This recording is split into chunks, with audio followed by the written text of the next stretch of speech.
Good morning student. अभी हम अपने गद्य विभाग में पढ़ रहे थे धूल। आज हम पद्य विभाग में पढ़ेंगे रहीम के दोहे। तो यहाँ सबसे पहले विद्यार्थी मित्रों, रहीम के दोहे में कवि परिचय। रहीम का जन्म लाहौर में सन 1556 में हुआ। इनका पूरा नाम अब्दुल रहीम खान खाना था।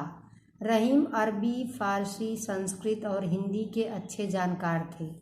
इनकी नीतिपरक युक्तियों पर संस्कृत कवियों की स्पष्ट छाप परिलक्षित होती है। परिलक्षित का अर्थ होता है देखने को मिलती है, उन्हीं के जैसी। रहीम मध्ययुगीन दरबारी संस्कृत के प्रतिनिधि कवि माने जाते हैं। यहाँ रहीम जी मध्य युग के दरबार में संस्कृत के प्रतिनिधि यानी उनके कवि माने जाते हैं। अकबर के दरबार में हिंदी कवियों में इनका महत्वपूर्ण स्थान था, यानी अकबर के दरबार में इनका स्थान अलग ही था। रहीम अकबर के नवरत्नों में एक थे। रहीम के काव्य का मुख्य विषय श्रृंगार, नीति और भक्ति है। रहीम बहुत लोकप्रिय कवि थे। इनके दोहे सर्वसाधारण को आसानी से याद हो जाते हैं। इनके नीतिपरक दोहे ज़्यादा प्रचलित हैं, जिनमें दैनिक जीवन के दृष्टांत देकर कवि उन्हें सहज, सरल और बोधगम्य बना दिया है। यहाँ दृष्टांत का अर्थ होगा कि कवि के जो कविताएं हैं उनमें रोज़मर्रा की ज़िंदगी को हम पढ़ करके उसको सहज भाषा में बोध यानी जानने जैसा कुछ बना सकते हैं। रहीम को अवधी और ब्रज भाषा दोनों भाषाओं का समान अधिकार था, यानी रहीम जी ब्रज भाषा और अवधी भाषा दोनों जानते थे। इन्होंने अपनी काव्य में प्रभावपूर्ण भाषा का प्रयोग किया है। अब यहाँ रहीम जी की प्रमुख कृतियाँ हैं रहीम सतसई, श्रृंगार सतसई, मदनाष्टक, रास पंचध्यायी, रहीम रत्नावली, बरबय, भाषिक भेद वर्णन। ये सभी कृतियाँ रहीम ग्रंथावली में लिखी गई हैं। अब विद्यार्थी मित्रों, हमारे इस दोहे में है क्या? यह दोहे से हमें क्या सीख मिलती है? प्रस्तुत पाठ में रहीम ने नीति परक दोहे दिए गए हैं। ये दोहे जहाँ एक ओर पाठक को औरों के साथ कैसा बर्ताव करना चाहिए इनकी शिक्षा देते हैं। इस दोहे में, रहीम जी के दोहे में, लेखक ने हमें किसके साथ कैसे रहना चाहिए वो बताया गया है। वहीं मानव मात्र को करणीय और अकरणीय आचरण की भी नसीहत देते हैं। यहाँ करणीय यानी क्या करना चाहिए और अकरणीय का अर्थ होता है क्या नहीं करना चाहिए। रहीम जी के दोहे में हमें क्या करना चाहिए, क्या नहीं करना चाहिए। यहाँ नसीहत का अर्थ होता है जानकारी, हमें उसकी भी जानकारी मिलती है। इन्हें एक बार पढ़ लेने के बाद भूल जाना संभव नहीं है और उन स्थितियों का सामना होते ही इनका याद आना लाजमी है जिनका इसमें चित्रण किया गया है। अर्थात लेखक का मानना है कि रहीम जी के दोहे में जो हमारे रोज़मर्रा की ज़िंदगी में उपयोग होते हैं उन सब शब्दों का चित्रण किया गया है, उन सब के बारे में बताया गया है। कभी जब हम ऐसी घटना होता है तो हमें रहीम जी के दोहे याद आ जाते हैं। तो विद्यार्थी मित्रों, आइए हम अपने दोहे का पठन करते हैं। रहीमन धागा प्रेम का मत तोड़ो चटकाए, टूटे से फिर ना मिले, मिले गांठ पर जाए। यहाँ रहीम जी के कहने का तात्पर्य है कि रहीम जी कहते हैं कि रहीमन धागा प्रेम का, धागा का संबंध है मजबूत रिश्ते से। रहीम जी का कहना है कि हमें हमारे मधुर संबंधों को एक झटके में तोड़ना नहीं चाहिए, क्योंकि अगर हमारे मधुर संबंध एक बार टूट जाते हैं तो फिर दोबारा जुड़ते नहीं हैं। अर्थात जैसे हम अगर धागा टूट जाता है तो उसको जोड़ने पे उसमें गांठ पड़ जाती है, उसी प्रकार अगर हम हमारे मधुर संबंधों को तोड़ देते हैं तो वह पहले जैसे नहीं हो पाते। यहाँ परि का अर्थ होता है गांठ, परि जाए, हो जाना। रहीमन निज मन की बिथा, मन ही राखो गोय। सुनि अठिलई हैं लोग सब, बाँट न लई हैं कोय। यहाँ रहीम जी के कहने का तात्पर्य है निज। निज यानी अपना, यहाँ निज का अर्थ होगा अपना।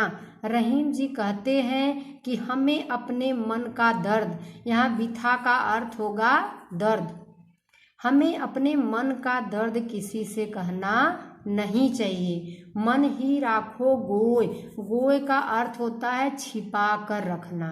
रहीम जी कहते हैं कि हमें हमारे मन का दर्द किसी से कहना नहीं चाहिए, उसको अपने मन में ही छिपा के रखना चाहिए।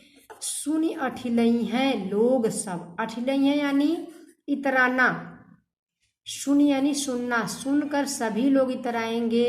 बाँट न लई हैं कोई, यहाँ रहीम जी के कहने का तात्पर्य है कि हमें हमारे मन के तकलीफ को किसी से नहीं कहना चाहिए, क्योंकि हमारे मन का दर्द कोई बांट नहीं सकता है। वह कभी समय पड़ने पे उसका मजाक उड़ाता है। इसके लिए हमें हमारे मन के दर्द को मन ही में छुपा के रखना चाहिए, किसी से कहना नहीं चाहिए। एकै साधै सब सधै, सब साधे सब जाय। रहीमन मूलहि सींचबो, फूले फले अघाय। यहाँ रहीम जी कहते हैं एकै साधे सब सधै, एक यानी एक, साधे सब सधै। यहाँ रहीम जी कहते हैं, यहाँ उन्होंने ईश्वर को बताया है, ईश्वर के महत्व को बताया है कि एक ही ईश्वर को यानी एक ही भगवान को साधने से हमारे सारे कार्य पूर्ण हो जाते हैं। सब साधे सब जाय, यहाँ यानी हमारे एक ही ईश्वर को पूजने से हमारे सब कार्य पूर्ण हो जाते हैं। रहीमन मूलहि सींचबो, फूले फले अघाय। रहीम जी कहते हैं कि जो पेड़ पौधा लगाता है, जो उसको पानी देता है, वही उसका फल और फूल प्राप्त करता है। अर्थात रहीम जी के कहने का तात्पर्य है कि जो मनुष्य जैसा कर्म करता है उसको वैसा ही फल मिलता है। इसके लिए हमें दूसरे की नहीं, एक ही ईश्वर की साधना करनी चाहिए, क्योंकि ईश्वर रूपी पौधे को अगर हम सींचेंगे, हम उनकी भक्ति में श्रद्धा रखेंगे, तो उनके पास मनोरथ करने से हमारे कार्य सिद्ध हो जाएंगे। जैसे पेड़ पौधों को सींचने वाला ही फल फूल प्राप्त करता है, वैसे ही ईश्वर की साधना करने वाला ही अपना मनोरथ पूरा कर पाता है। चित्रकूट में रमी रहे, रहीमन अवध नरेश। जा पर विपदा पड़त है, सो आवत यह देश। यहाँ रहीम जी कहते हैं चित्रकूट में रमी रहे, रमी का अर्थ होता है घूमना। रहीम जी कहते हैं कि चित्रकूट के जंगलों में भगवान राम अवध के नरेश, यहाँ अवध का नरेश कौन है यानी अर्थात भगवान राम। तो रहीम जी कहते हैं कि चित्रकूट के जंगलों में भगवान राम घूम रहे हैं। जा पर विपदा पड़त है, सो आवत यह देश।